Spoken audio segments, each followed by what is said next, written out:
जब भी पढ़ाई करने बैठता हूँ तो फेसबुक और व्हाट्सएप की नोटिफिकेशन आ जाती है।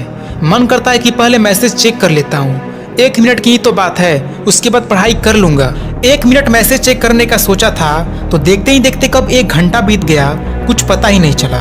कुछ समय बाद होश आता है कि तुरंत मेरा एग्ज़ाम होने वाला है, मैंने तो कुछ पढ़ा ही नहीं। फिर मन को बड़ी मुश्किल से कंट्रोल करके किताब लेकर पढ़ाई करने को बैठा ही था कि दिमाग में अनेकों विचार घूमने लगे। फोकस पढ़ाई पर ना होकर दूसरी जगह जाने लगा। फिर सोचता हूँ छोड़ो यार, कल पढ़ लेते हैं। और जैसे ही कल आता है फिर यही प्रक्रिया शुरू हो जाती है और जैसे तैसे करके 1 घंटा भी पढ़ लिया तो उससे क्या होने वाला है। दोस्तों, यही सब समस्याएं हैं ना जो तुझे पढ़ने से रोक रही है।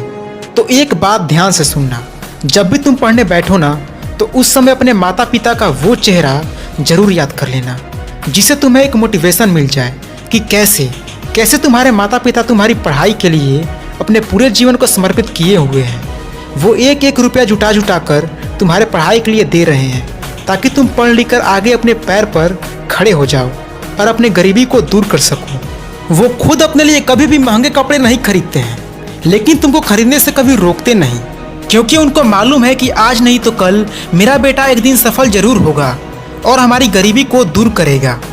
अब जरा सोचो कि तुमको अपने माता पिता के इन अरमानों को सच करके दिखाना है या इन्हें ऐसे ही मिट्टी में मिलाना है। अगर अभी भी तुम्हारे दिल के अंदर ये आवाज़ गूंज रही है कि हाँ, मुझे अपनी गरीबी को दूर करना है, मुझे मेरे माता पिता के सपनों को सच करके दिखाना है, तो दोस्त तुम्हें ये सब करने के लिए पढ़ाई करना ही पड़ेगा। क्योंकि पढ़ाई एक जरिया है जिसे अपनाकर तुम अपने लिए एक अच्छी जॉब ले सकते हो और अपनी गरीबी को दूर कर सकते हो।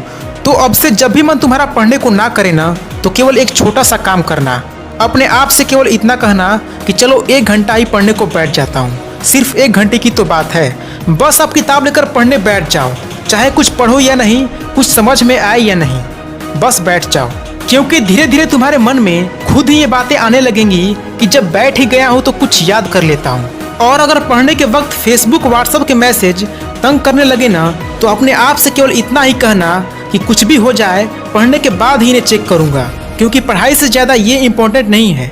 दोस्तों, आप अपनी पढ़ाई के लिए जिद्दी हो जाओ कि जब तक ये चैप्टर पूरा नहीं करूँगा ना मोबाइल यूज़ करूँगा, ना बाहर जाऊँगा, ना किसी से बात करूँगा, ना सोऊंगा और ना ही खाना खाऊंगा। क्योंकि जब तक आप अपनी पढ़ाई को लेकर इतने जिद्दी नहीं बनोगे तब तक आप स्टडी में कुछ बेहतर अचीव नहीं कर पाओगे। एक बात हमेशा याद रखना, जब सो रहे होंगे सब तभी तुझे जगकर पढ़ना ही होगा। बड़ा सपना तूने देखा है, उसे पूरा करने के लिए तुझे दिन रात खुद से लड़ना ही होगा।